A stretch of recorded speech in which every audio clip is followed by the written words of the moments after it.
in the vast silence of forgotten deserts, and beneath the restless waves of time, there lie kingdoms that once burned brightly to be swallowed whole by oblivion. Their names, once spoken with reverence and fear, now drift like faint echoes across crumbling stone and shifting sands. Imagine, for a moment, a world where Carthage still commands the Mediterranean, where the temples of Bagan gleam beneath the Burmese sun, and where the Nabateans carve their miracles into red rock. But history, as it often does, chose a different path. It buried their triumphs beneath centuries of dust and decay, leaving us with ruins, fragments of ambition, whispers of lost brilliance. Sit back, relax, and let your mind travel beyond the maps we know, into a realm where power once pulsed like blood through forgotten veins. The story of the empires that time erased begins not with the living, but with the remnants, the stones that still breathe beneath our feet, the echoes that hum beneath modern cities, and the ghosts that linger in the ruins of greatness.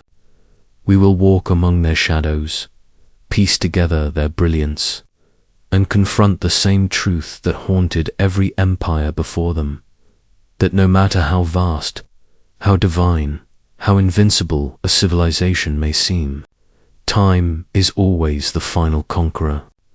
From the ashes of Carthage to the temples of Bagan, from the carved mysteries of Petra to the thunder of Assyrian armies, these are the worlds that built our history on, yet they were abandoned by it. As the wind sweeps over their ruins and archaeologists brush away the soil of centuries, their stories rise once more, fragile and incomplete, yet powerful enough to remind us of what it means to exist and to disappear. And so we begin with a city that defied Rome itself, a maritime titan whose fire once lit the horizon of the ancient world. Beneath the streets of modern Tunis, its bones still rest, silent and stubborn against the passing of time. The story of Carthage awaits its rise, its glory, and the vengeance that burned it to the ground. Beneath the hum of modern Tunis, beneath the markets, the streets, and the echo of car horns, lies something far older, something that once made even Rome tremble. Carthage, a city born of seafaring Phoenicians, traders and dreamers who looked upon the endless blue of the Mediterranean and decided that the world could belong to them. Around 814 BCE, they built their home on a coastline kissed by sunlight and salt, a place where ships were gods and the sea their loyal servant. From the beginning, Carthage was a force of will and empire, built not by conquest of land, but by mastery of waves. Imagine standing on its shores 2,000 years ago, the scent of cedar and wine, the clamor of docks as hundreds of ships unloaded goods from Spain, Sicily, and North Africa.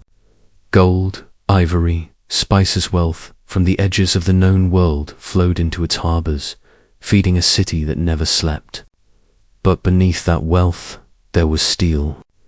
Carthage was not just a marketplace, was a fortress, with walls so thick and towers so high they seemed to defy the gods themselves.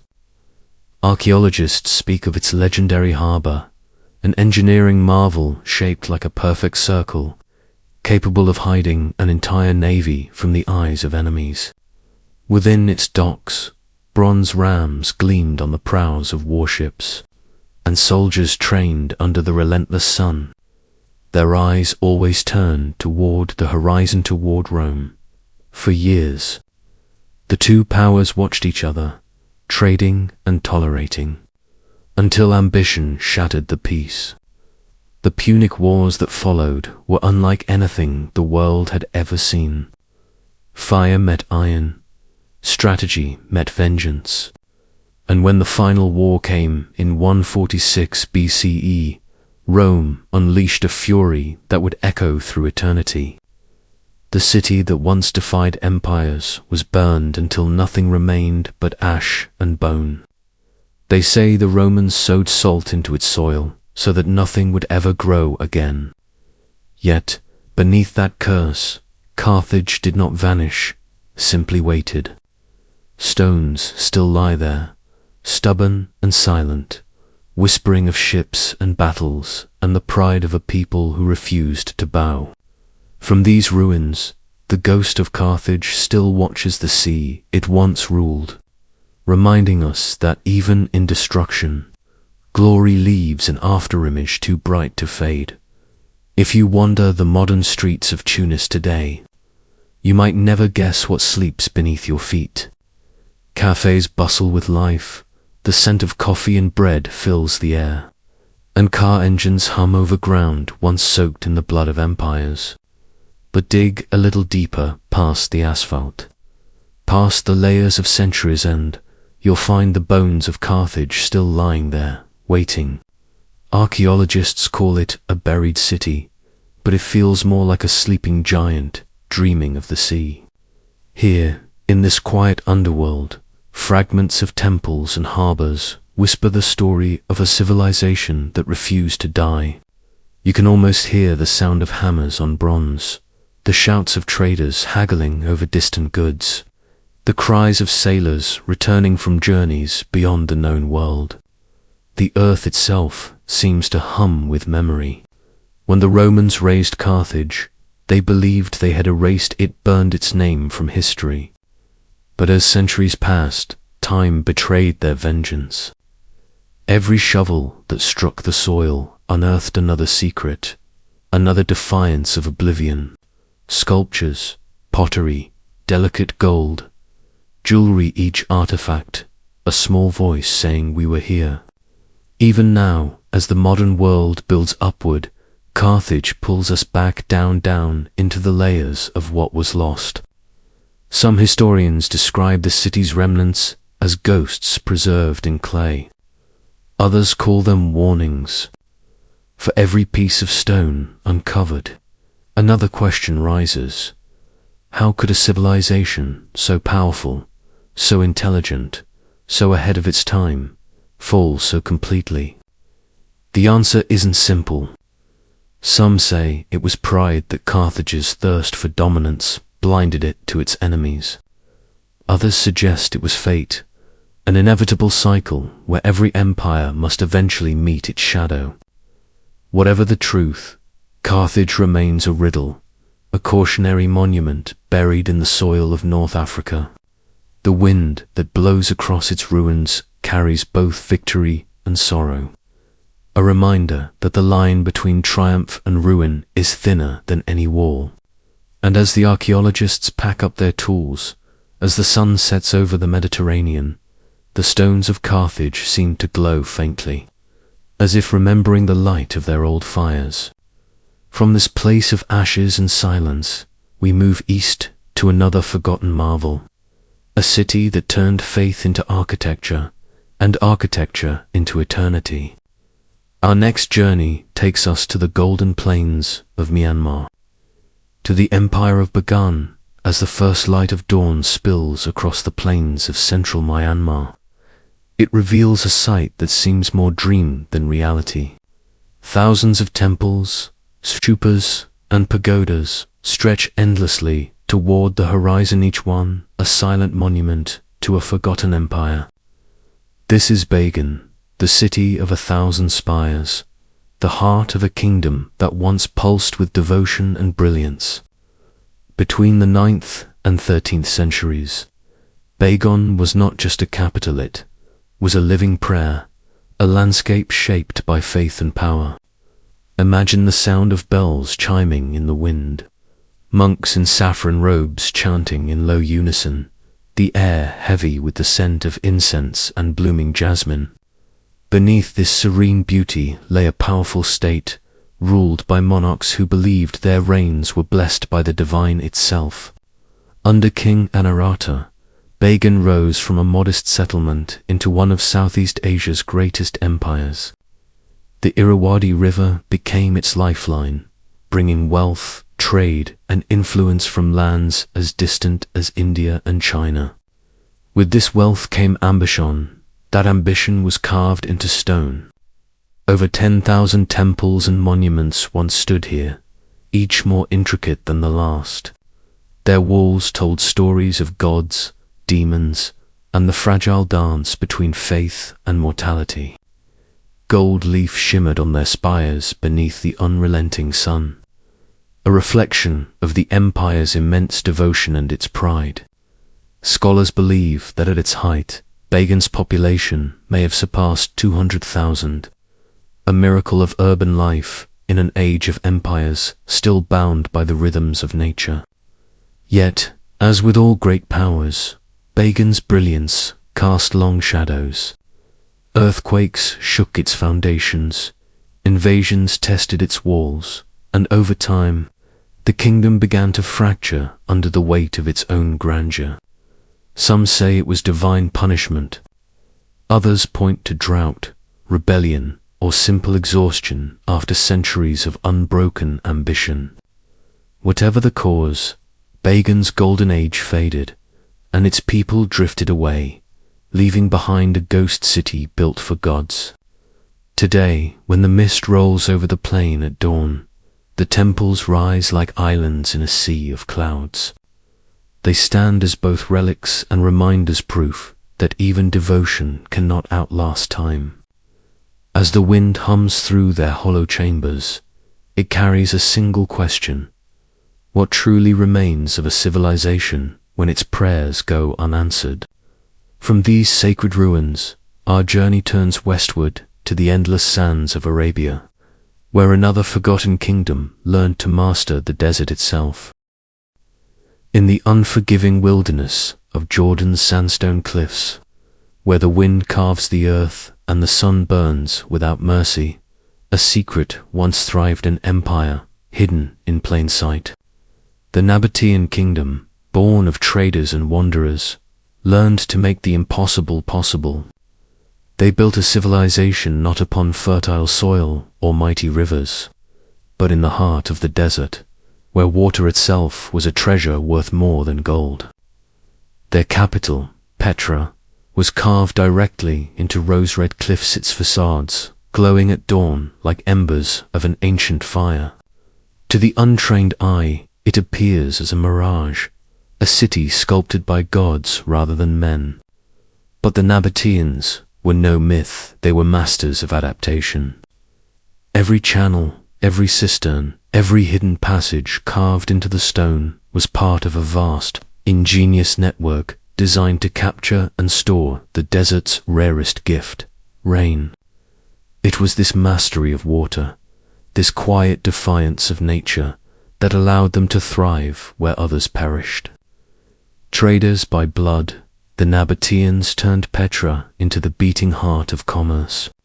Caravans from Arabia, Egypt, and the Mediterranean converged here, bringing incense, silk, spices, and stories.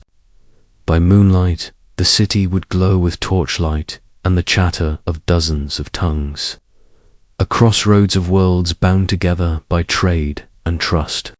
Their artisans shaped pottery as delicate as breath.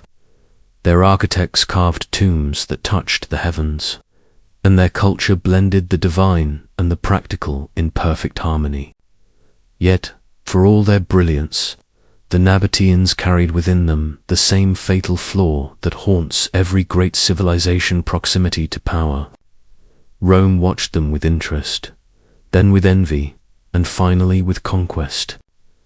In 106 CE, the empire annexed Petra, absorbing the Nabatean lands into its expanding reach. Over time, the caravans grew silent, the markets emptied, and the sands began to reclaim what had once defied them. The wind, which had once carried voices and laughter through the canyons, now whispers only of what was lost. Still, when the sun sets over Petra, painting the cliffs in blood and gold, the city seems alive again, its facades flickering with the ghosts of merchants and kings. It stands as a monument to human resilience, a reminder that even in the harshest corners of the earth, ingenuity can bloom like an oasis. But while Petra sleeps beneath the desert stars, another empire was rising to the north, one forged not from sand, but from iron. Our journey now turns to the vast plains of ancient Mesopotamia, to the realm of the Assyrians, in the arid north of ancient Mesopotamia, where the Tigris River cuts through barren plains and the air hums with dust. There once rose a civilization that defined the very idea of empire. The Neo-Assyrian Empire was not built on trade or faith, it was built on domination.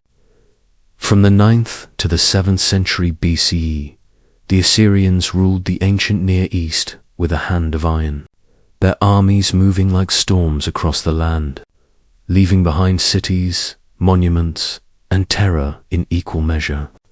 Imagine their capital, Nineveh, under the burning sun, massive walls towering like mountains, sculpted lions guarding every gate, and the scent of bronze and stone mingling with the cries of distant captives.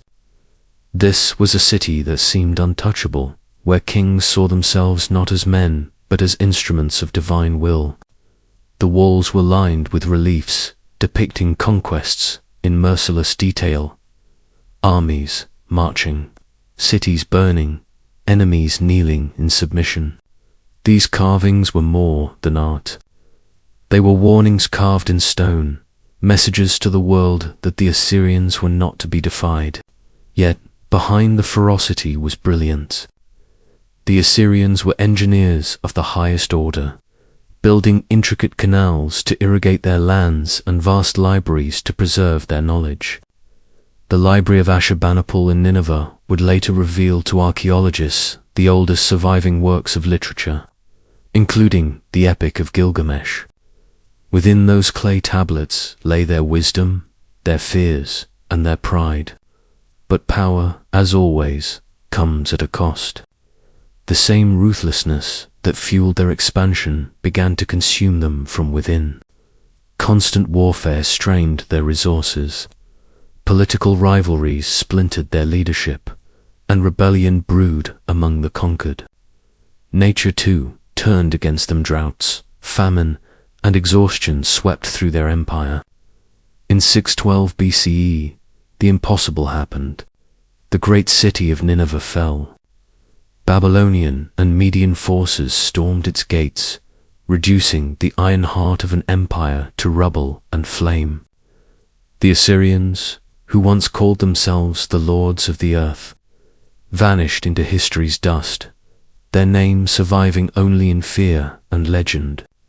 Today, their ruins Nimrod, Khorsabad, Nineveh, silent beneath the sand. The stone faces of their kings eroded but still proud. When the wind moves through their shattered palaces, it almost sounds like Brithynja reminder that even the strongest empires, even those who believed themselves eternal, can crumble overnight. But far across the ocean, high in the clouds of another world, a different empire would rise, not of iron, but of stone and sky. Our journey now climbs to the Andes, to the land of the Inca, high above the clouds, where the air thins and the mountains pierce the heavens. The Inca built their kingdom in defiance of gravity itself, stretching from the green valleys of Ecuador to the deserts of Chile. The Inca Empire, Tawantinsuyu, as they called, it was the largest civilization ever to rise in the pre-Columbian Americas. It was a realm carved from stone and sustained by faith, where every peak and river was believed to hold a spirit, and every sunrise was a conversation with the gods.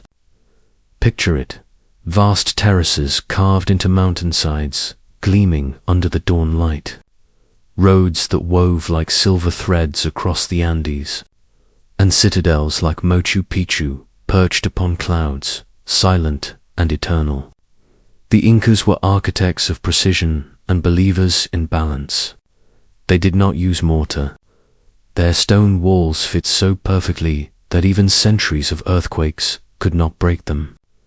Each structure was an act of worship, a dialogue between earth and sky. The empire itself functioned with astonishing order. From the capital at Cusco, messengers known as chasqui ran along the vast network of roads, carrying news and royal decrees faster than thought itself.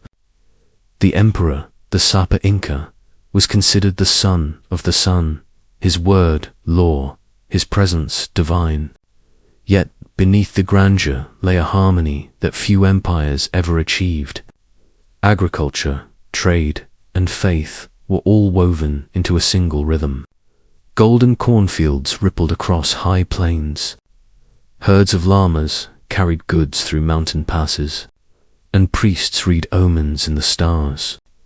The Inca did not write their history in words, but in keepers' intricate cords of knots that recorded the pulse of their civilization. But even the children of the sun could not escape the shadows of fate. In the 16th century, as the empire reached its zenith, strangers arrived from across the seamen in armor who spoke of a single god and carried weapons that thundered like storms. Disease came first, invisible and merciless, spreading through the valleys long before the Spanish themselves arrived. When they did, they found an empire weakened, divided by civil war, its faith shaken but not broken. Within a few short decades, Tawantinsuyu collapsed. The sun temples fell silent. The roads grew over with moss and thyme. Yet, even in ruin, the Inca never vanished completely. Their language, their rituals, their spirit endure in the people of the Andes, living echoes of a world that refused to die. And as the mists drift over Machu Picchu, it feels as though the mountains themselves remember. But to truly understand why empires fall, we must step back into the patterns that bind them all, into the quiet truth that no kingdom, however mighty, is ever safe from time's hunger. Every empire believes it will last forever. Every ruler, standing atop the summit of power, imagines his walls indestructible, his monuments eternal. Yet, when we look back across the arc of human history, the pattern is always the same: rise, glory, collapse, silence. Carthage, Bagan, the Nabateans, the Assyrians, the Inca, different in culture, faith, and geography, yet bound by a single thread: impermanence. Their cities were built with the conviction that greatness could outlast time, but time has never been merciful. Walk through the ruins of these civilizations, and you'll see it a strange, haunting paradox. Though the people are gone, their presence lingers in stone, in the way light falls on a shattered column, in the carvings half swallowed by sand. It is as though the earth itself refuses to forget what mankind tries so desperately to preserve. Archaeologists speak of cultural layers, centuries stacked upon one another, each marking a rise and a fall. But perhaps these layers are more than just soil and debris. Perhaps they are memories compressed beneath our feet, the triumphs and mistakes of those who came before, whispering to us in the dust. And still, humanity builds again. Despite the warnings carved into every ruin, despite the silence that follows every collapse, we cannot stop ourselves. There is something in you, some unyielding fire that refuses to believe in endings. Maybe that is why we dig, why we unearth the bones of our ancestors, brush the dirt from forgotten faces, and tell their stories once more. In these echoes, we see our reflection. The arrogance, the brilliance, the fragility. Every fallen city becomes a mirror, reminding us that progress and downfall often share the same breath. Carthage fell to fire, Bagan to faith and fracture, the Nabateans to empire, the Assyrians to vengeance, the Inca to conquest. Yet all of them, in their fall, left behind something eternal, lesson carved deeper than any stone. When we stand among their ruins, we are not just looking at history.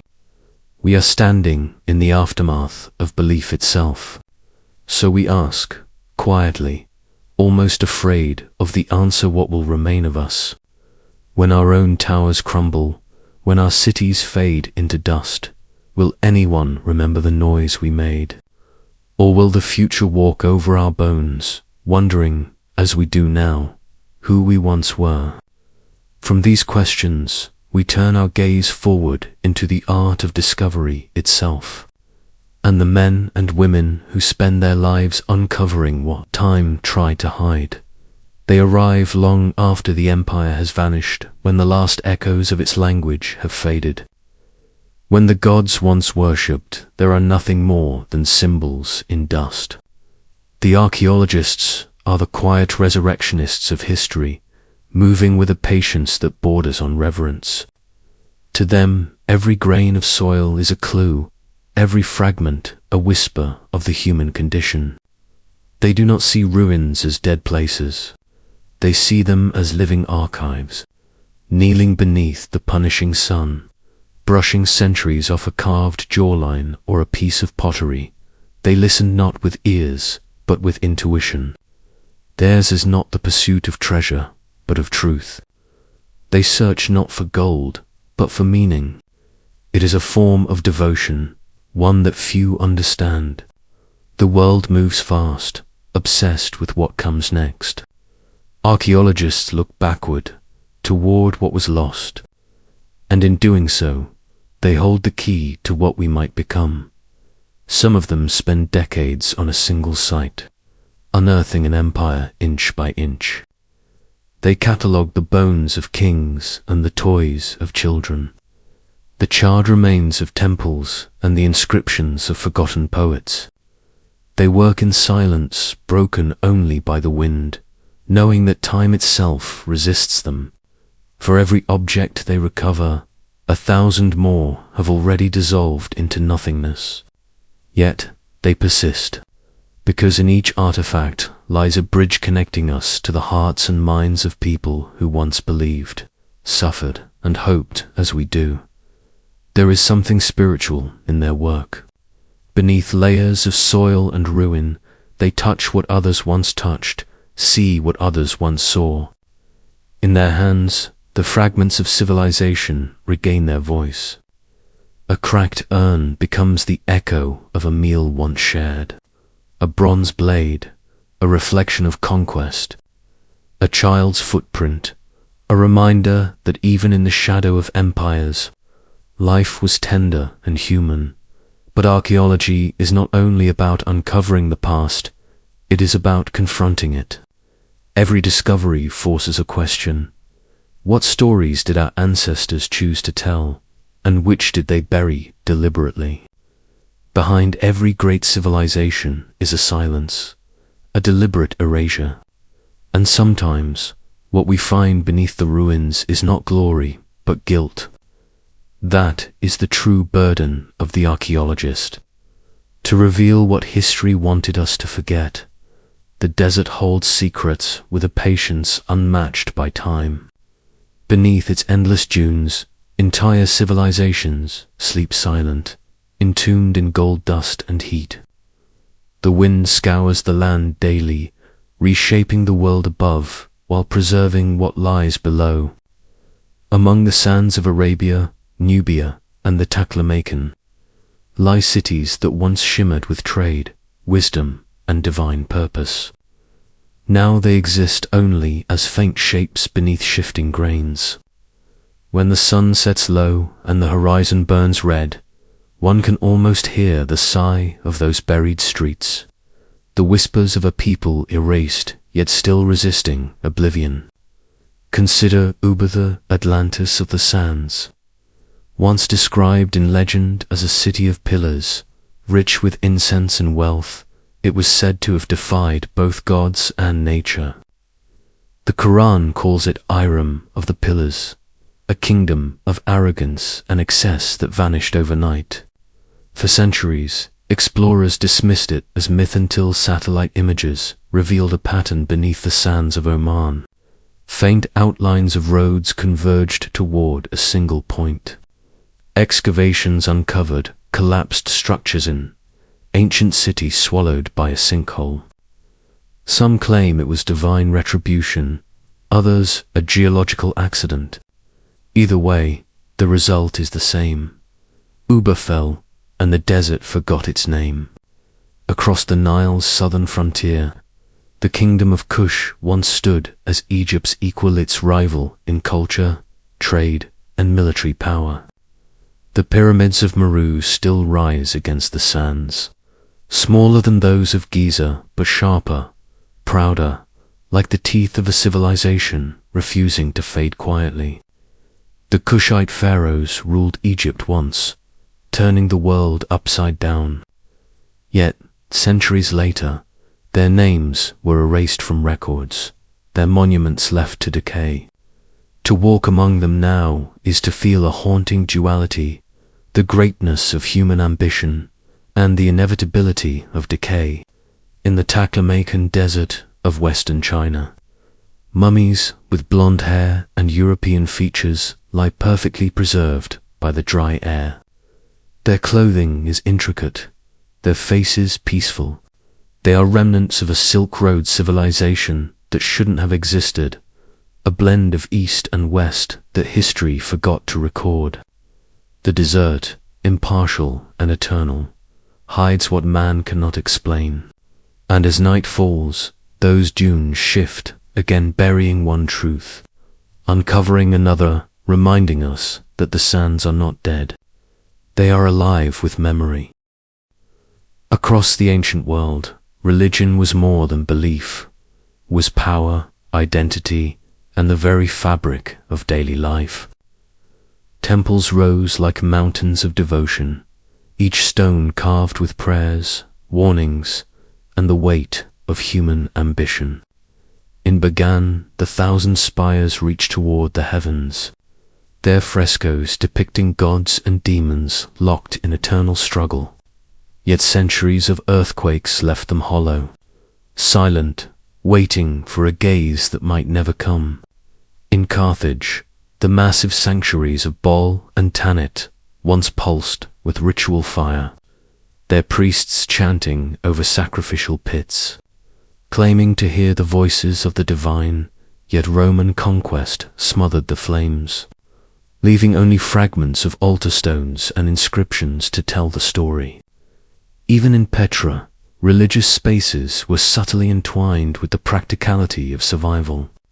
Shrines carved into sandstone cliffs offered both protection and worship, blending the sacred with the functional in a way that testified to human ingenuity and devotion. Across the deserts of Nubia, temples dedicated to Ammon and other deities stood as testaments to the reach of faith, their hieroglyphs now eroded by wind and time, leaving silent silhouettes that hint at grandeur without giving answers. The rise and fall of these temples reflects a recurring paradox. The closer humanity reaches to the divine, the more fragile it becomes. As societies expand, faith intertwines with politics, ambition, and control, and sometimes devotion turns to destruction. An empire can topple not only from conquest, but from the very zeal that built it. Archaeologists uncover these sacred spaces, brushing centuries of dust from carved faces and painted ceilings, but the walls do not speak easily. They hint at devotion and fear, at awe and terror, yet always leave us with questions. What prayers went unanswered? What rituals faded into oblivion? What gods abandoned their followers? Some researchers believe that the destruction of temples was a deliberate attempt to erase memory, to seize power from both the people and their gods. Others suggest natural disasters or neglect were enough to silence the divine presence. What remains, however, is striking a network of echoes, a resonance of devotion frozen in stone, waiting for modern eyes to piece together the mysteries. As the sun sets over these hollow sanctuaries, Their shadows stretch long across ruined courtyards, inviting us to ponder the impermanence of human belief. And while the stones hold their secrets, the question lingers in the air: when civilizations fall, does the divine fall with them, or does it simply retreat into the silence of memory, waiting for the next generation to listen from the hushed sanctuaries of forgotten faiths? Our journey turns now to the great waterways that once carried empires and defined their fates. The rivers of life and death that shaped civilizations we have almost lost. Throughout history, rivers have been more than just bodies of water. They are the veins of civilizations, carrying life, trade, and sometimes destruction. The Tigris and Euphrates cradled the Neo-Assyrian Empire, their waters feeding fertile plains where cities like Nineveh and Nimrod rose with iron discipline and monumental ambition. Imagine the sound of the river at dawn, oars dipping into calm water, merchants shouting across wooden docks, the smell of reeds and fish mingling with the dust of stone. To the Assyrians, these rivers were lifelines, conduits of power that allowed their armies and ideas to flow far beyond the borders of their homeland. Yet, rivers are capricious. Floods could wash away granaries, droughts could starve entire regions, and over centuries, what once nurtured an empire could help undo it. In North Africa, the Nile-shaped kingdoms like Kush, providing fertile soil in an otherwise arid world. Its seasonal inundations dictated agriculture, trade, and ritual. Yet when its patterns shifted or invaders disrupted its banks, even a civilization as resilient as Kush could falter. Across the Andes, the Incas tamed mountain rivers with extraordinary engineering. Terraces and canals carried water from high streams to fields, perched impossibly on steep slopes, turning jagged cliffs into bread baskets, capable of sustaining hundreds of thousands. These waterways were both miracles and vulnerabilities each, canal a marvel of ingenuity, each flood a potential threat. Similarly, Carthage relied on the Mediterranean itself, a river of salt and waves, as both ally and adversary. Its harbors allowed trade to flourish, yet they could also become avenues for destruction, as Roman fleets eventually demonstrated. Rivers are alive, moving, unpredictable, and they bear witness to the rise and fall of empires in ways that walls and fortresses never could. Some scholars suggest that the fate of civilizations is often intertwined with the whims of their waterways, that empires are as much at the mercy of nature as they are of conquest and politics. Others propose that rivers are storytellers, carrying the memory of human triumphs and failures downstream, scattering fragments of culture along their banks for future generations to uncover. Walking along the remnants of ancient riverbeds today, one can almost hear the voices of the past, the clamor of trade, the chants of priests, the marching of soldiers, the cries of citizens. Each current carries both life and death, prosperity and ruin. And as we leave these lifelines behind, flowing quietly toward the unknown, we turn to the mountains and deserts beyond, to civilizations that chose isolation over rivers and discovered that even in seclusion, the forces of time are inescapable, beyond rivers, beyond the mountains and deserts. There existed networks of human ingenuity that bound civilizations together, trade routes, caravans, and highways of ambition where empires expanded not through conquest alone, but through the exchange of goods, ideas, and influence. Carthage, for example, owed much of its power to its maritime dominance. Its ships threaded across the Mediterranean, carrying silver from Iberia, ivory from Africa, and the precious scent of spices from lands even farther afield.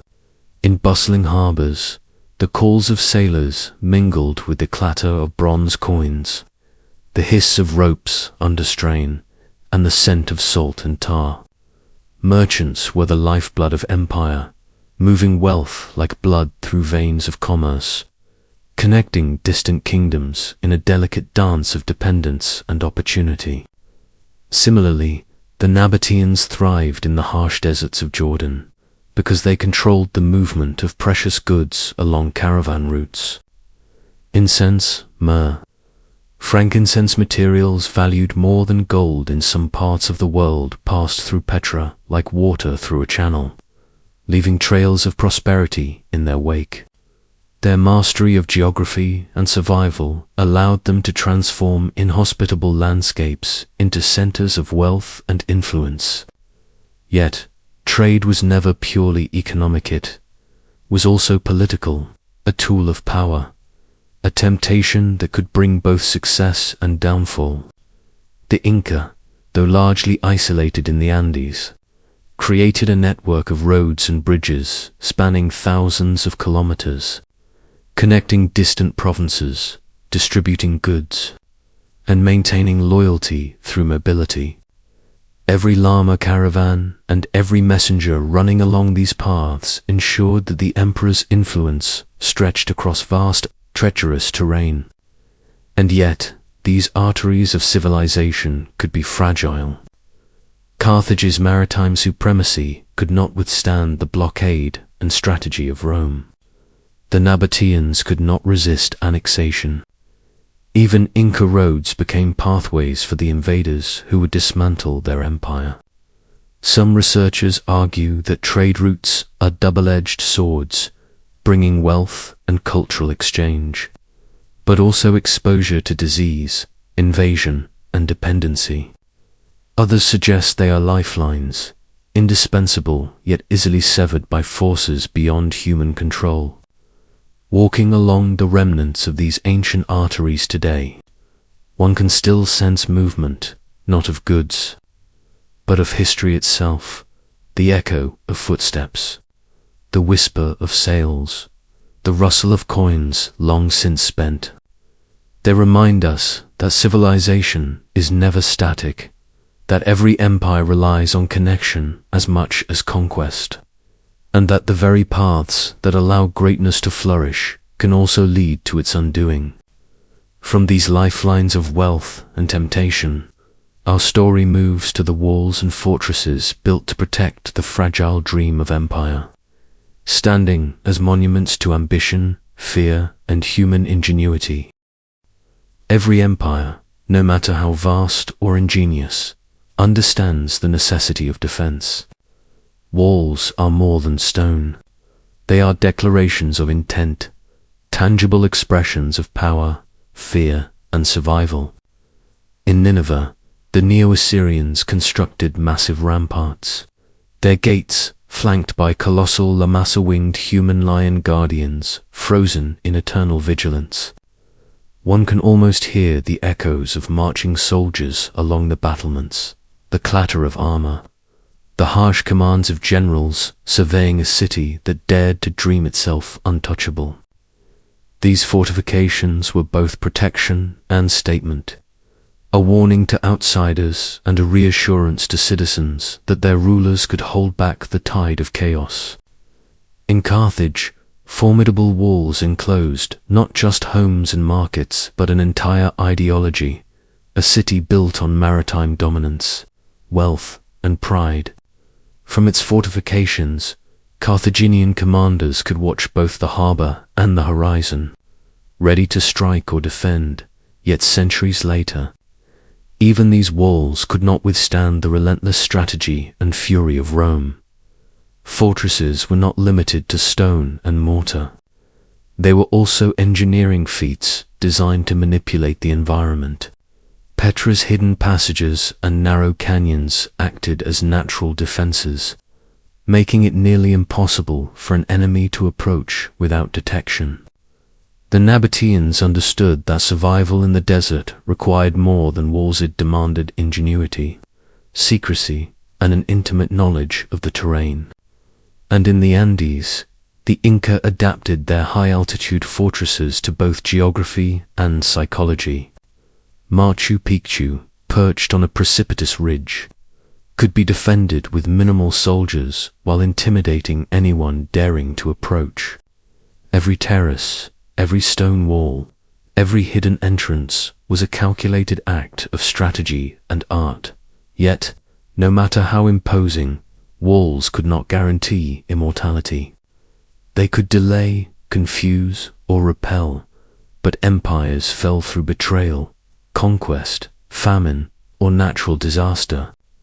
Some historians suggest that fortifications create a false sense of security, encouraging rulers to overreach, while others argue that they are indispensable reflections of human ingenuity and foresight.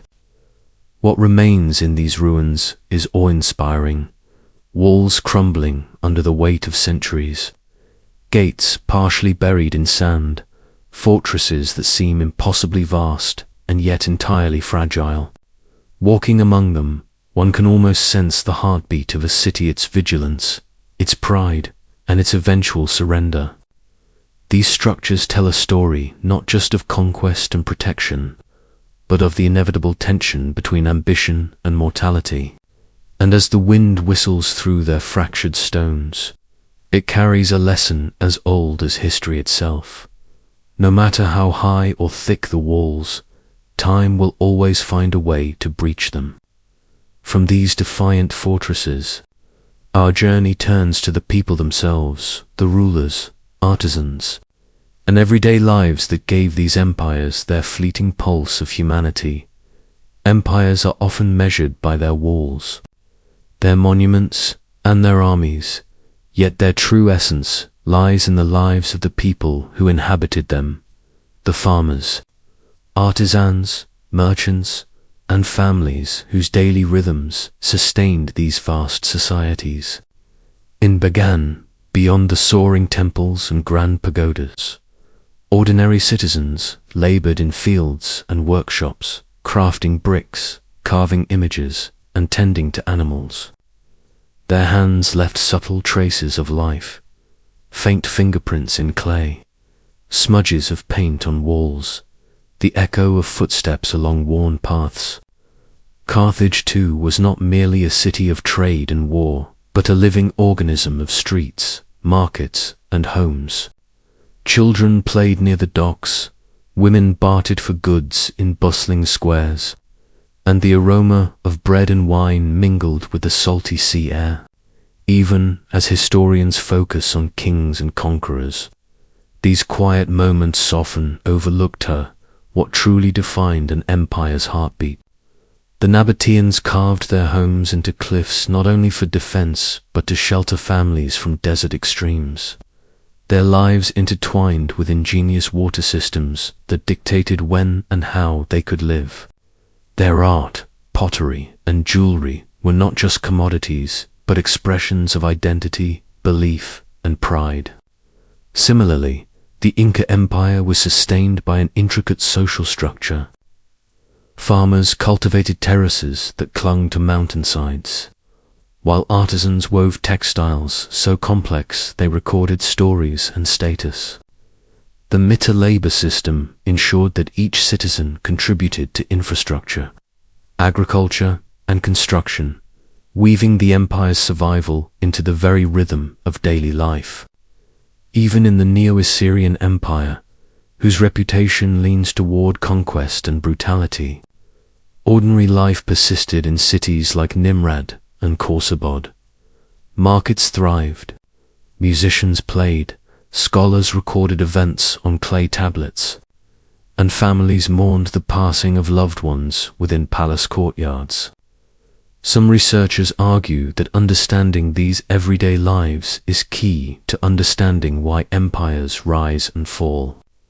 For it is the resilience or fragility of ordinary people that ultimately determines the endurance of a civilization. Others suggest that the mundane, though overlooked, carries the soul of a culture far more effectively than monuments ever could. As archaeologists unearth kitchens, tools, and remnants of clothing, The whispers of these long-dead lives seep through the centuries, reminding us that empires are not abstract powers, but collections of humans, each with hopes, fears, and routines that echo in the present. Walking among the ruins, it becomes clear, while walls may crumble and kings may vanish, the pulse of the people, the smallest gestures, the simplest lives continues to resonate, a heartbeat beneath the silence of history. And as we feel that pulse, we are drawn toward the stories of ambition and downfall, the fragile interplay between power and mortality that shaped every forgotten empire. No empire, no matter how ingenious or devout, escapes the shadow of conquest. History is littered with civilizations that reached extraordinary heights, only to fall beneath the weight of external forces and internal fractures. Carthage, once the jewel of the Mediterranean, succumbed to Rome not merely because of military might, but because its success made it a target. Its harbors, once bustling with trade and wealth, became battlegrounds, and the city's towering walls were eventually reduced to rubble. Scholars debate the details. Some suggest that Carthage's dependence on trade made it vulnerable to blockade. Others that internal political divisions weakened its response to Roman strategy. In Mesopotamia, the Neo-Assyrian Empire met a similar fate. For centuries, it had expanded relentlessly, subjugating neighboring lands with iron and terror, yet relentless warfare drained its resources, and rebellions festered within conquered territories. When Babylonian and Median forces finally besieged Nineveh, the empire collapsed almost overnight, a stark reminder that even the mightiest cannot resist the tides of opposition forever. The Nabateans, too, fell victim to conquest, not through destruction of cities, but through annexation. Petra, carved from living rock, had stood as a fortress and hub of trade. Yet Rome's expansion absorbed the kingdom into a far larger system, gradually erasing Nabatean autonomy and influence. Similarly, the Inca, who had mastered mountains and climate, fell before Spanish conquistadors armed with weapons, horses, and foreign diseases. The empire's vast road systems and disciplined bureaucracy, once sources of strength, became conduits for its invaders, carrying destruction with the speed of a messenger. Even empires that seemed untouchable were bound by the same fragile threads: overextension, dependence on centralized authority, environmental challenges, and the inevitability of human ambition colliding with others. Some historians argue that conquest is as much psychological as it is physical, that the fear of outside forces can erode an empire from within before a single sword is drawn. Others point to natural calamities, such as earthquakes in Bagan, as catalysts that amplified political and social vulnerabilities. What emerges from studying these falls is not merely a record of failure, but a pattern of inevitability. Power attracts challenge, wealth invites envy, and isolation provides no true shelter from fate. The ruins, the tablets, the empty cities all testify to a recurring truth. Human greatness is both brilliant and ephemeral. And as we consider these collapses, the mind inevitably asks, what can today's civilizations learn from the ruins of the past? And how will future generations interpret the monuments or the ashes that we leave behind? From these reflections on conquest, our story turns to the subtle forces that often go unnoticed: disease, climate, and the unseen pressures that shape the destiny of empires in silence. While armies and ambition dominate the stories of empire, some of the most profound forces of collapse are invisible, silent, and relentless. Disease has ended more kingdoms than any sword, creeping through streets, marketplaces, and fields with a patient, impartial cruelty. In the Inca Empire, for example, European diseases arrived long before the first conquistadors set foot in the Andes. Smallpox, measles, and influenza spread like wildfire through communities with no immunity, decimating populations and destabilizing the social structures that had taken centuries to build. Families vanished, towns emptied, and administrative systems broke down, leaving the empire vulnerable to external conquest. Carthage, too, may have suffered from disease alongside warfare. Scholars speculate that periodic plagues weakened its population, sapping manpower and morale, and eroding the resilience of the city long before Rome's final assault. Famine, closely tied to climate and agriculture, also shapes the destiny of empires. The terraces of Bagan and the irrigation networks of the Inca were marvels of engineering. Yet even the most sophisticated systems are vulnerable to environmental fluctuations. Droughts, floods, and poor harvests could ignite social unrest, weaken armies, and force rulers to make impossible choices. In some cases, the impact of these forces remains hidden beneath the archaeological record, leaving researchers to reconstruct events from pollen analysis, sediment layers, and food storage remains. Beyond disease and famine, subtle pressures such as trade disruption, overpopulation, and soil exhaustion quietly erode stability over decades, unseen by the rulers who may interpret them as mere misfortune. Some historians argue that these silent forces act as a natural balancing mechanism, reminding us that no empire, however powerful, can bend the environment or human biology entirely to its will. Others suggest that understanding these pressures allows us to see history not as a series of heroic or tragic events, but as a complex interplay of systems, social and economic, that determine longevity. Walking among the ruins today, one can feel the ghostly weight of these forces: the empty granaries of Bagan, the dry cisterns of Petra, the terraces abandoned in the Andes, silent testimonies to human fragility. They remind us that history is shaped as much by what is unseen as by what is visible. An empire may boast walls, armies, and wealth, yet a single invisible factor, a pathogen, a drought, a failing harvest, can unravel centuries of achievement in mere months. And as we consider these hidden hands shaping destiny, our attention turns to culture itself, the art, religion, and social structures that not only defined these civilizations, but sometimes became the very instruments of their memory or erasure, leaving behind fragments for us to piece together. Even when empires fall, even when cities crumble and kings vanish, something always lingers: the culture they built, the stories they told, and the symbols they left behind. It is in these fragments that the soul of a civilization persists, whispering across centuries to anyone willing to listen.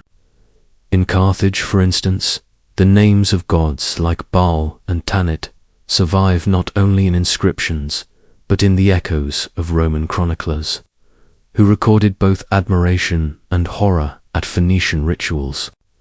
Pottery and jewelry, carefully excavated from burial sites, reveal tastes, beliefs, and daily life, allowing us to glimpse the personal alongside the political. In Bagan, the sheer number of temples, stupas, and pagodas is staggering. Yet it is the intricate carvings and faded murals inside these sacred spaces that speak most vividly: scenes of devotion, myth, and social order that suggest a civilization both disciplined and profoundly spiritual. Similarly, the Nabateans left behind Petra, not merely as a city carved from stone, but as a canvas of cultural expression, blending artistry, engineering, and survival into an enduring masterpiece. Their inscriptions and water systems tell us as much about their ingenuity as they do about the society that relied upon them. The Assyrians, with their brutal reputation, also left an artistic and literary legacy that survives in the form of cuneiform tablets and stone reliefs. These artifacts reveal a people obsessed with power yet deeply concerned with memory, documenting conquests, laws, and even literature like the Epic of Gilgamesh, reminding us that even civilizations defined by war were capable of reflection, storytelling, and imagination. The Inca preserved knowledge differently, through quipus knotted strings recording census data, tribute, and possibly historical events. Though we cannot fully interpret them, they are a testament to human ingenuity and the desire to be remembered. Some researchers argue that culture is humanity's most resilient weapon against oblivion, a way to persist when political and military power fails. Others suggest that culture itself can be fragile, easily misinterpreted or lost, leaving us with tantalizing fragments rather than complete narratives. Walking among these remnants, one realizes that the civilizations we call forgotten are not entirely gone. They live on in arts, architecture, language, and ritual. Every temple, tablet, and carved wall is a message in a bottle cast across time, a challenge to future generations to reconstruct meaning from the silence. And as we consider these echoes, we are drawn inevitably to the interplay of human ambition and natural forces, the delicate balance that allowed these empires to rise and, eventually, to fade.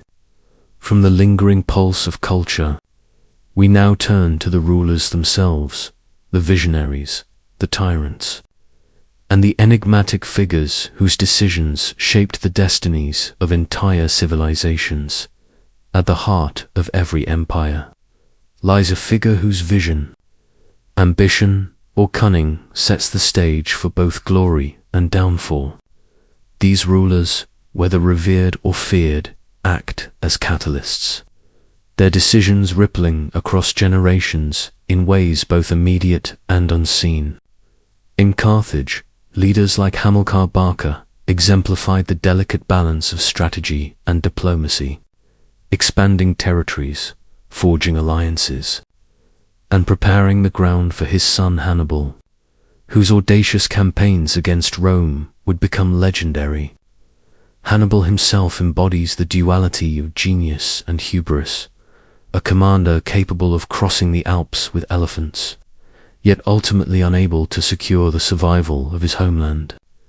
In the Neo-Assyrian Empire, kings such as Tiglath-Pileser III and Sargon II wielded authority with ruthless precision, centralizing power, reorganizing provinces, and creating administrative systems that allowed their empire to dominate Mesopotamia.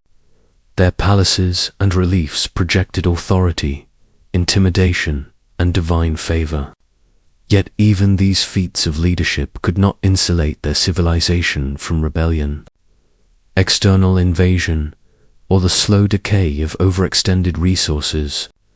The Inca emperors, or Sapa Inca, were perceived as divine intermediaries, sons of the sun whose presence legitimized laws, organized labor, and controlled vast territories spanning mountains and valleys.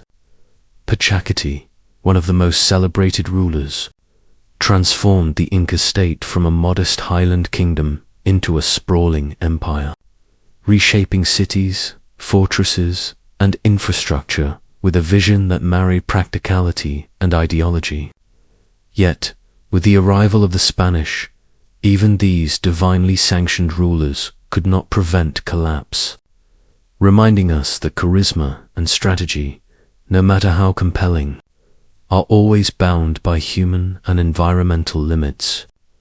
In Petra, Nabatean kings orchestrated trade networks, urban planning, and water management systems, with an understanding of both geography and diplomacy that allowed a small desert kingdom to flourish against seemingly insurmountable odds. Some researchers argue that the success of these rulers lies in their ability to integrate religion, culture, and infrastructure into a coherent vision that sustains the empire. Others suggest that even the most brilliant visionaries are ultimately constrained by forces beyond their control: climate, disease, or the ambitions of rivals. What remains in the archaeological and historical record are glimpses of these figures, inscriptions boasting of victories, monumental tombs designed to project power, and coins stamped with likenesses meant to eternalize authority. Yet, between the lines, there are whispers of uncertainty, fear, and mortality, the hidden dimensions of leadership that often determine the fates of civilizations. As we reflect on these rulers and the empires they molded, the question emerges: how much of history is shaped by human intention, and how much by the inexorable currents of circumstance?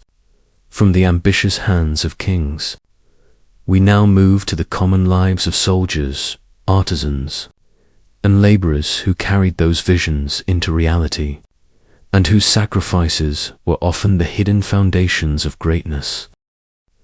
While kings and emperors may dominate history books, the true backbone of every civilization lies in the countless hands that built, maintained, and protected the empire. Soldiers marched along fortified walls, patrolled riverbanks, and manned watchtowers, their lives intertwined with the rise and fall of the cities they defended. In Nineveh, the Neo-Assyrian army was not merely a force of conquest. It was a living institution, feeding on the skill, discipline, and fearlessness of common men who labored day after day to uphold the empire's dominance. Their existence was often harsh, marked by campaigns across foreign lands, exposure to famine and disease, and the constant pressure of loyalty to a king whose favor could be as fleeting as it was vital. Artisans, too, shaped the soul of these civilizations. In Bagan, the elaborate carvings and temple decorations required teams of skilled craftsmen who translated religious devotion into enduring art. Each brushstroke, each carved stone was a labor of both faith and survival, an investment in a legacy that might outlast their own lifetimes.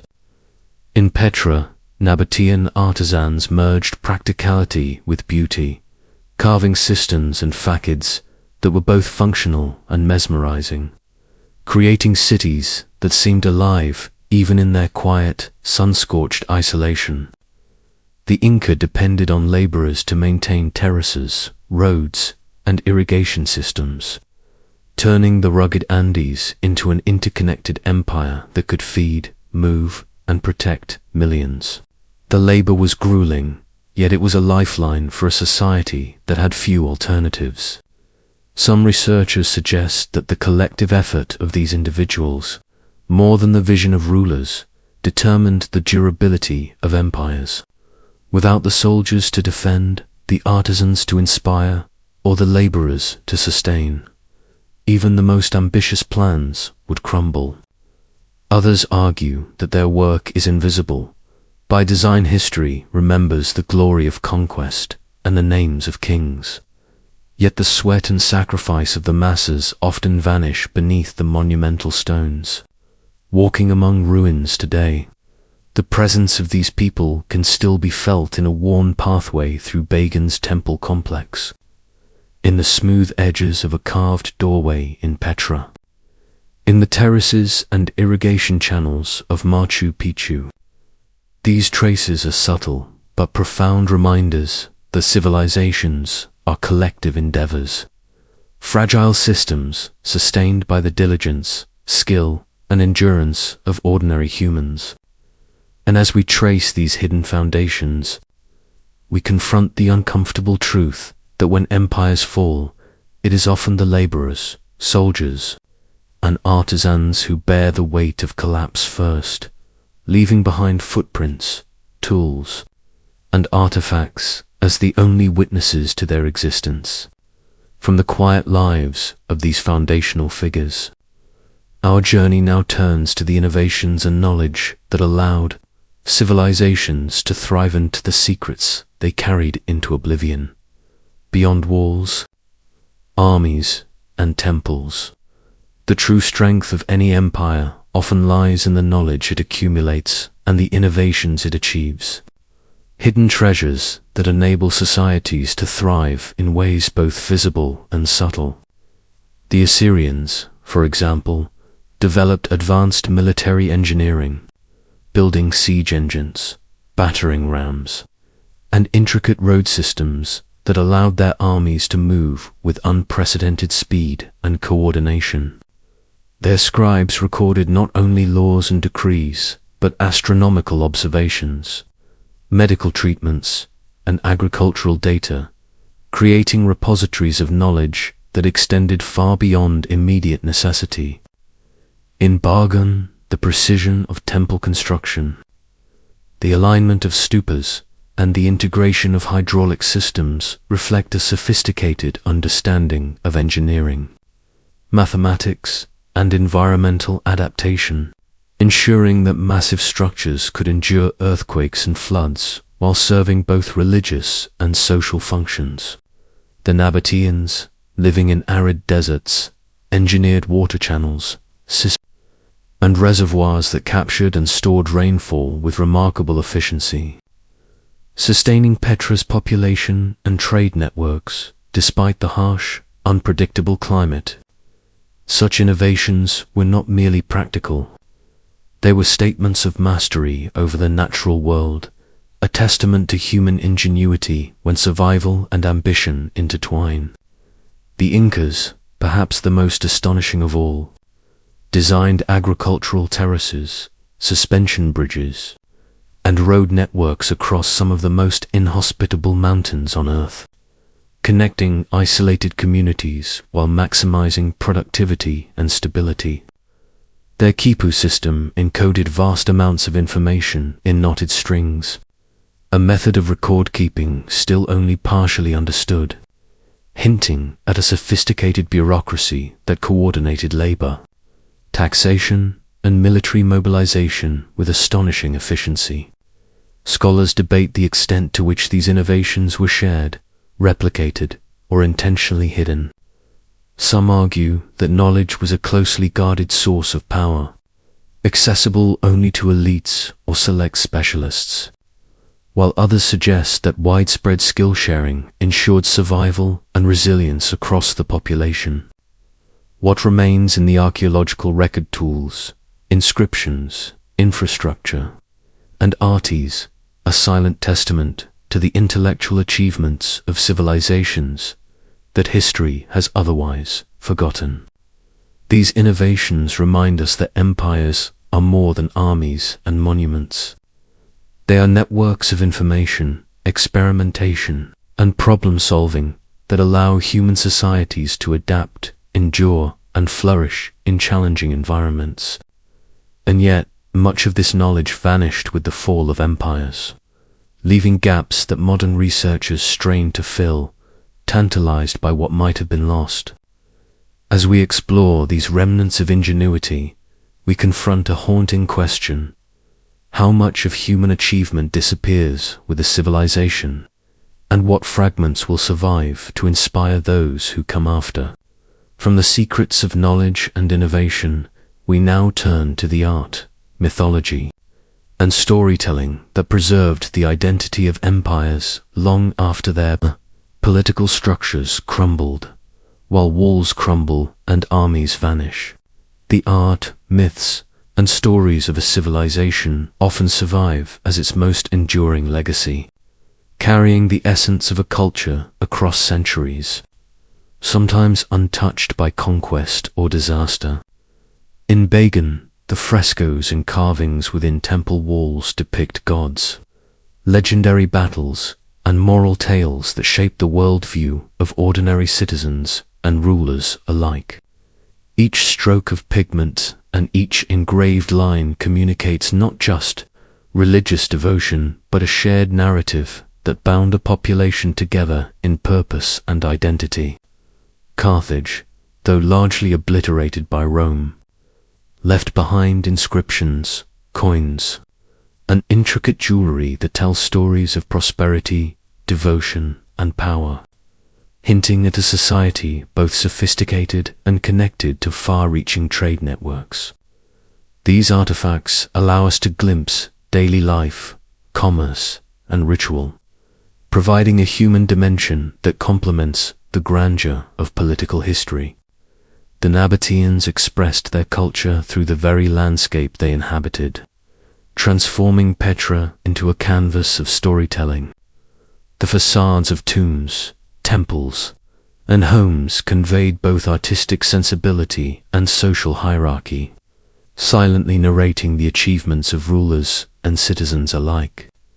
Even the Inca, who left few written records, relied on oral traditions, myth, and symbolic systems like quipus to encode history, law, and spiritual belief, creating a living culture that persisted long after the empire's fall.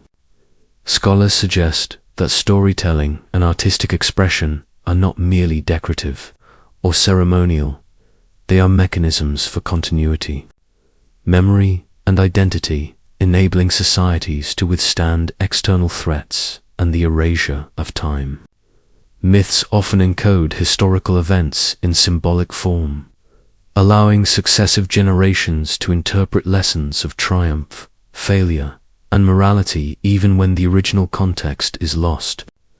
Others argue that art and myth are also instruments of power, reinforcing social structures, religious hierarchies, and cultural norms that rulers depended upon to maintain cohesion.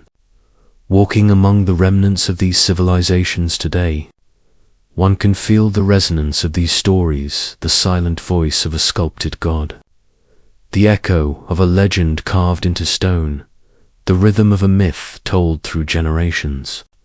They remind us that while empires rise and fall, the human impulse to record, to imagine, and to communicate persists, leaving a trail for those who seek to understand what once was. And yet, for every story that survives, countless others are lost, their meanings irretrievable, leaving us to piece together a mosaic of fragmented voices. As we linger on these artistic and narrative echoes, we are drawn toward the final, haunting question: what does it truly mean for a civilization to vanish? And in what ways does it continue to live on through the stories it leaves behind?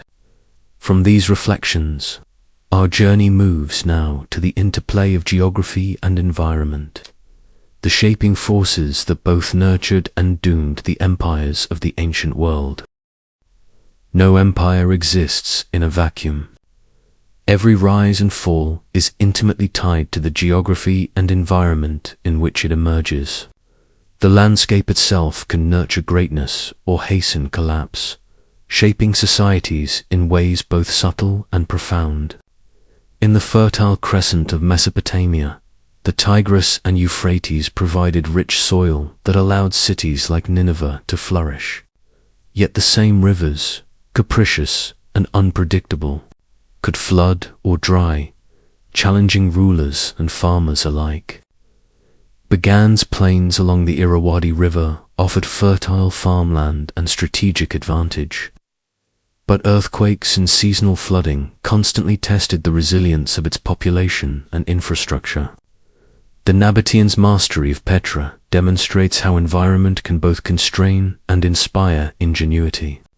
Carved into sandstone cliffs, their city thrived amidst an arid desert through sophisticated water collection and storage systems, proving that even the harshest conditions could be transformed into prosperity when combined with knowledge and foresight. High in the Andes, the Incas faced mountains, steep valleys, and harsh climates that demanded innovation at every turn.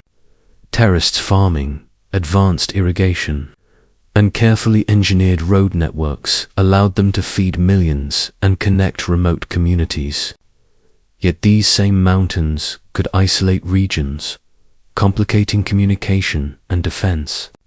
Geography dictated trade routes, migration patterns, and political borders, influencing which civilizations expanded, which remained isolated, and which became vulnerable to invasion. Natural disasters, from earthquakes in Bagan to volcanic eruptions in the Andes, often struck without warning, undermining stability and reshaping the course of history. Some historians argue that geography is destiny, that civilizations are as much products of their environment as of human ambition, while others suggest that ingenuity and adaptation can temporarily bend these constraints to human will, creating remarkable achievements even in unforgiving landscapes. Walking among the ruins today, the influence of geography is palpable, riverbeds hinting at ancient trade routes, terraces clinging to mountainsides, and cities carved into cliffs, each site a dialogue between humans and the land that sustained them. It becomes clear that empires are not merely defined by rulers or armies, but by the ways in which societies interpret, manipulate, and survive within their surroundings. And yet, for every advantage that geography provides, there is risk erosion, drought, isolation, and catastrophe that may contribute silently to decline. As we consider these forces, the question emerges: how many civilizations fell not to swords or invaders, but to the inexorable dictates of the land itself? From the shaping power of geography, our exploration now turns to the intangible threads that bind a society together: belief, ideology, and the shared vision that gives life to empire and meaning to history. Beyond stone walls and military might, the cohesion of any empire often rests on the invisible yet unyielding threads of belief and ideology, the systems of thought that inspire loyalty, obedience, and shared purpose. In Bagan, the proliferation of thousands of temples and stupas was not merely architectural ambition. It reflected a society deeply woven with religious devotion, where kings and citizens alike participated in rituals meant to harmonize the mortal world with the divine. Each temple, each mural, and each carefully placed stupa reinforced a cosmology that explained life, death, and the natural forces surrounding them, creating a unifying framework that gave meaning to existence and stability to governance. Carthage, in its devotion to deities like Baal and Tanit, integrated religious practice into the very fabric of civic life. From trade rituals to communal sacrifices, binding citizens to shared values and societal norms. The Nabateans, too, infused their urban planning with spiritual significance, situating tombs, temples, and water systems in ways that reflected cosmology and cultural identity. A reminder that utility and belief were never separate in sustaining their society. In the Inca Empire, ideology was central, the Sapa Inca as divine intermediary, the sun god Inti as the ultimate authority, and the state religion serving as a lens through which every policy, tribute system, and labor obligation was interpreted. Belief was the invisible force that maintained cohesion across vast, challenging landscapes, transforming disparate communities into a functioning empire. Some historians argue that ideology is the most potent weapon of an empire, capable of uniting populations, justifying conquest, and sustaining social order even amidst scarcity or disaster. Others suggest that it can also become a vulnerability, as rigid dogmas may resist necessary adaptation or create conflict when confronted by foreign ideas or internal dissent. Across all these civilizations, the arts, rituals, and symbols served as tangible manifestations of ideology. a language through which belief communicated with both rulers and citizens, even as political and military structures crumble. These intangible frameworks often persist longer than empires themselves, influencing successor cultures or surviving in fragmented myths and traditions. Walking through ancient sites, one senses the pulse of ideology in subtle ways: the orientation of a temple, the motifs on a wall, the placement of a tumul designed to convey meaning, command, respect, and perpetuate shared values. And yet, as powerful as belief can be, it cannot entirely shield an empire from collapse, leaving us to wonder how much of civilization endures because of its ideas, and how much is lost when ideology fails to adapt. From the invisible glue of belief, our exploration now turns to the whispers of conflict, the wars, rebellions, and internal strife that often write the final chapters of these forgotten kingdoms. Even the most fortified cities and the most cohesive ideologies cannot withstand the relentless pressures of war and rebellion, forces that shape the destiny of empires with unyielding intensity.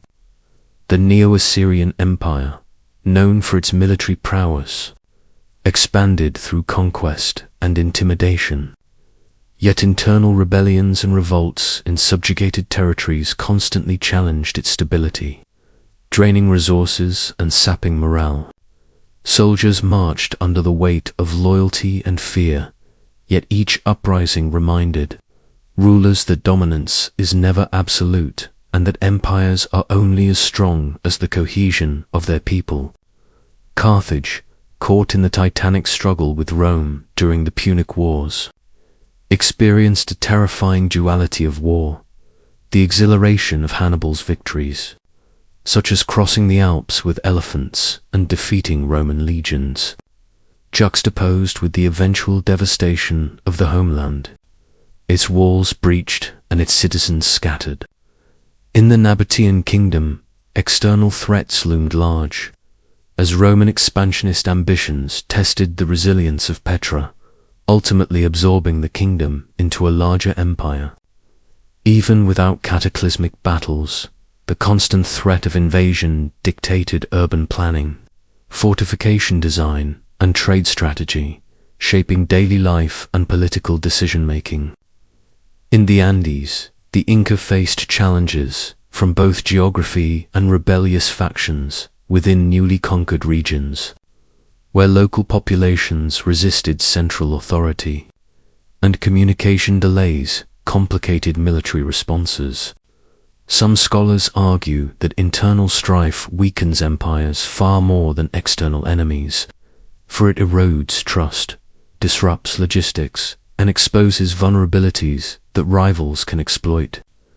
Others suggest that conflict, while destructive, also drives innovation, adaptation, and strategic thinking, forcing societies to evolve militarily, administratively, and culturally. The echoes of these wars and rebellions are still etched into the landscape: ruined fortresses, scarred battlegrounds, and partially destroyed cities that speak of sudden assaults, prolonged sieges, and desperate last stands. Even when physical remnants are gone, stories survive, legends of heroism, betrayal, and tragedy that illuminate the human experience behind historical events. Walking through these silent ruins, one senses the tension of past struggles, the fear and courage of ordinary citizens, and the calculated strategies of generals and rulers alike.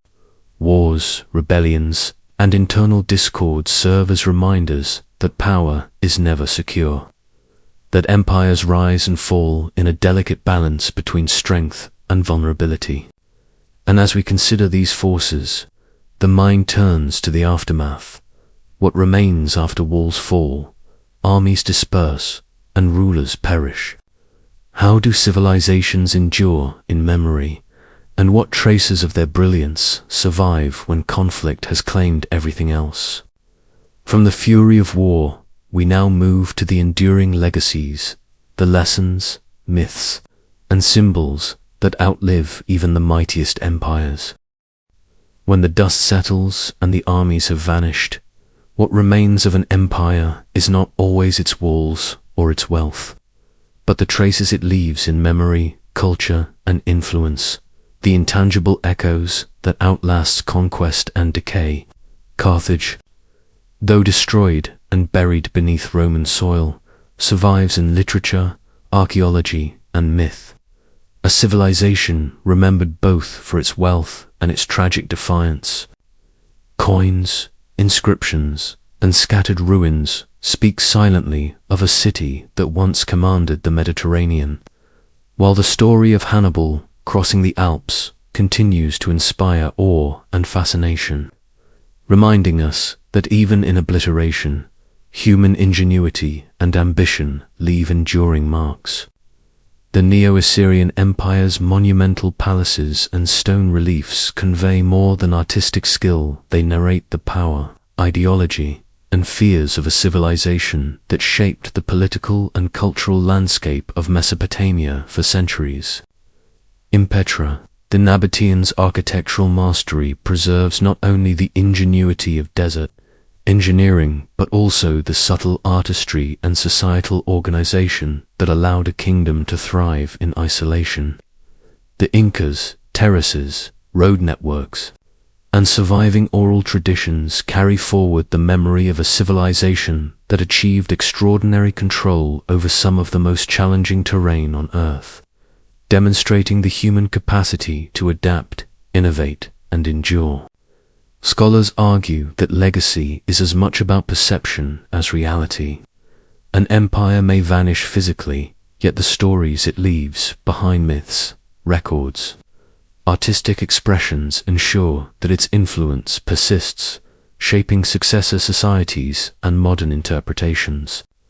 Others suggest that what survives is often fragmentary, interpreted through the lens of those who conquer, record, or rediscover it, leaving gaps, distortions, and mysteries that continue to intrigue historians and the public alike.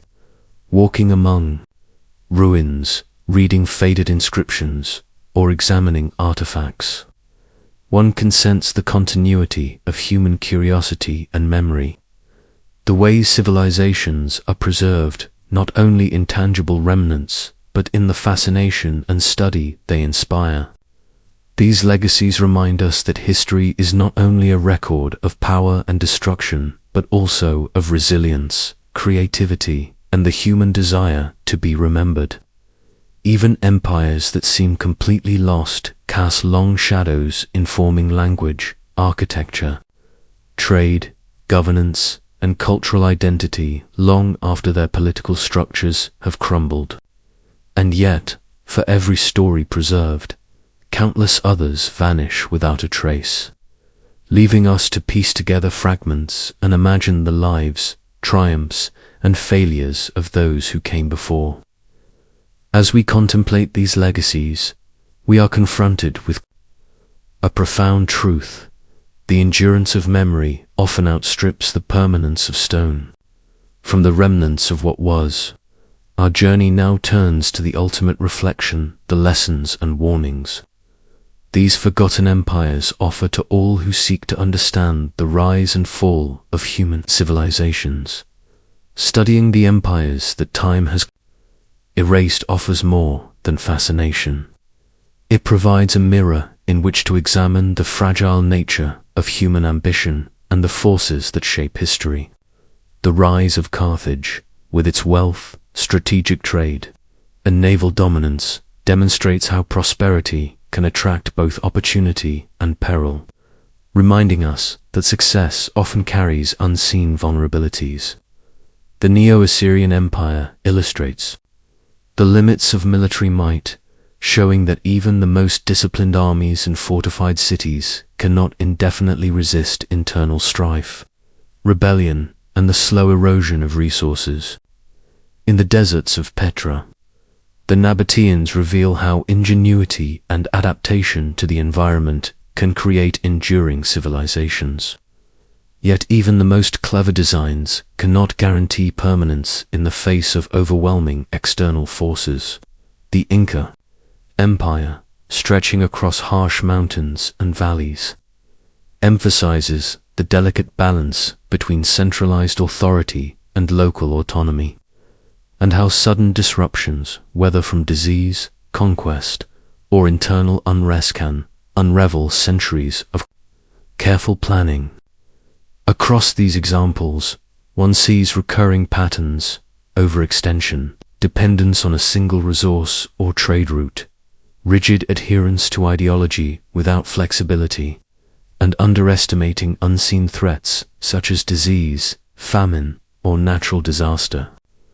Scholars suggest that these patterns are not just historical curiosities but enduring truths about the vulnerabilities inherent in human society, offering warnings to future civilizations about hubris, imbalance, and complacency. Others contend that the lessons lie not in predicting collapse, but in understanding resilience, how empires adapt, innovate, and maintain cohesion despite adversity, and what ultimately determines whether they endure or fade. Walking among ruins, it becomes evident that the most compelling lessons are subtle, found in the intersection of human ambition and environmental reality, in the traces of daily life, in the ingenuity of artisans, engineers, and administrators who quietly sustained these societies. Each fallen empire, each city reduced to rubble or desert sands, invites reflection on the complex interplay of power, culture, and circumstance that defines human history. And as we reflect, the question lingers: what insights can we gain from civilizations that disappeared, and how might understanding their triumphs and failures illuminate the paths of those who come after?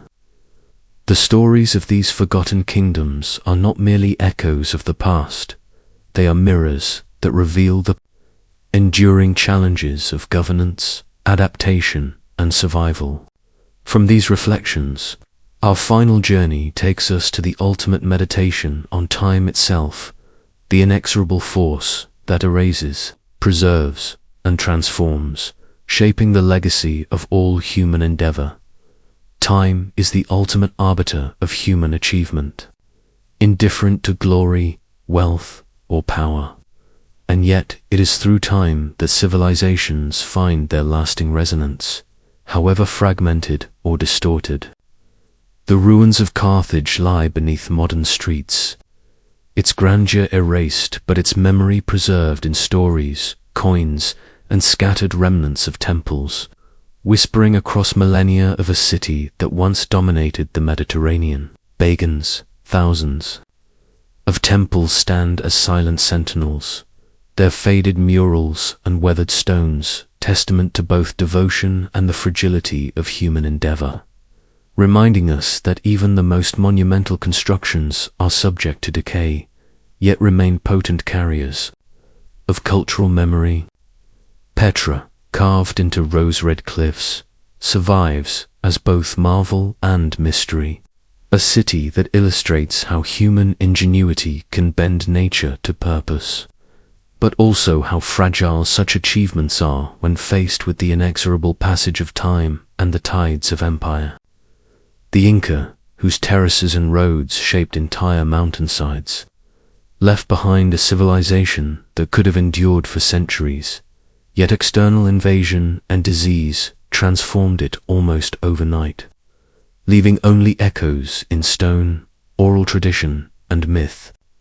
In examining these forgotten empires, one realizes that time does not simply erase, it transforms, distilling the essence of societies into symbols, artifacts, and narratives that outlive rulers, armies, and cities.